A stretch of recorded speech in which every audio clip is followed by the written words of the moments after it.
আমি ইস্তফা দিয়েছি।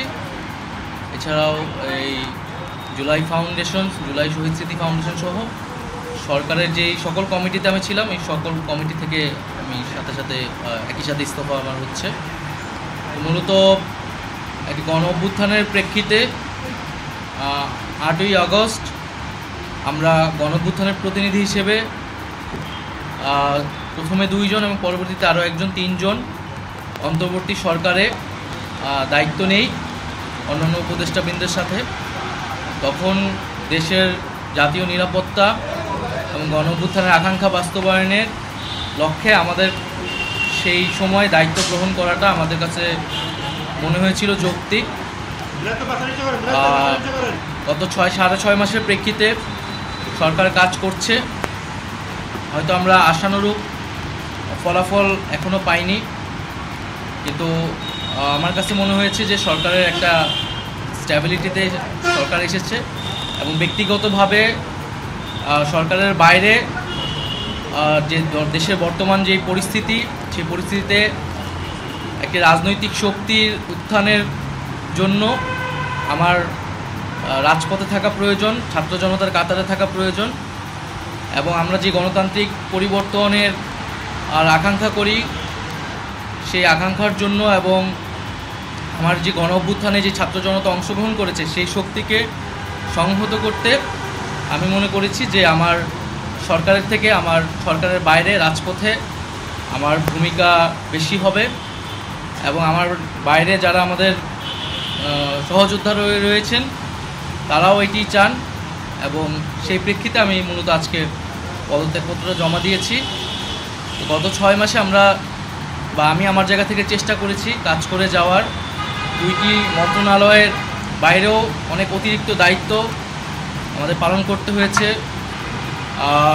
আমরা চেষ্টা করেছি এবং মন্ত্রণালয়গুলোতেও আমরা কিছু কাজ করেছি, সেই কাজের ফলাফল হয়তো সামনে জনগণ পাবে। 6 মাস খুবই কম সময়, তারপরও আমি চেষ্টা করেছি আমার কাজ আর ফলাফল সেটা জনগণ মূল্যায়ন করবে। তো আজকে থেকে মূলত আমি সরকারের আর কোনো দায়িত্বে নেই, এটি মূলত বলার জন্য আপনাদেরকে আজকে আমরা 3টা কোশ্চেন নিব।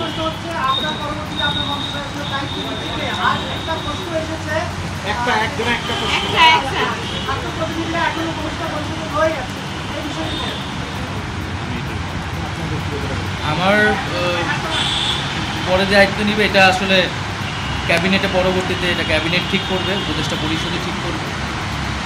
আর আমি আমার জায়গা থেকে মনে করেছি আমার বাইরে প্রয়োজন, বাট এখনও আমাদের গণ অভ্যুত্থানের আকাঙ্ক্ষা তো বাস্তবায়িত হয়নি। বিচার এবং সংস্কারের যে প্রতিশ্রুতি নিয়ে এই সরকার গঠিত হয়েছিল, ছাত্ররা এসেছিল, সেই প্রতিশ্রুতি পূরণে অন্য যে 2 জন রয়েছে তারা মনে করছে তাদের সরকারে এখনও দায়িত্ব রয়েছে, তারা এখনও সরকারে থেকেই জনগণকে সার্ভ করবে। তারা যদি রাজনীতি করার প্রয়োজন বোধ করে তারা তখন হয়তো সরকার ছেড়ে দেবে।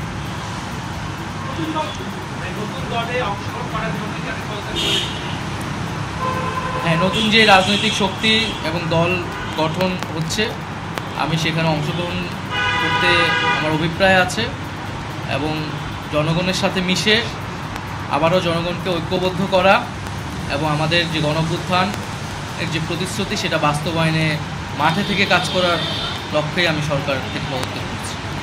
লাস্ট কোশ্চেন তাজওয়ার,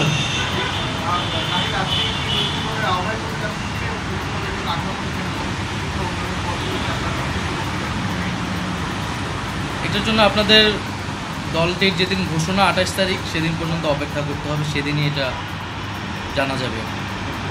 নারীদের মধ্যে থেকে একটা কোশ্চেন নিব। নারী কেউ? আপনি সাজেদা জি।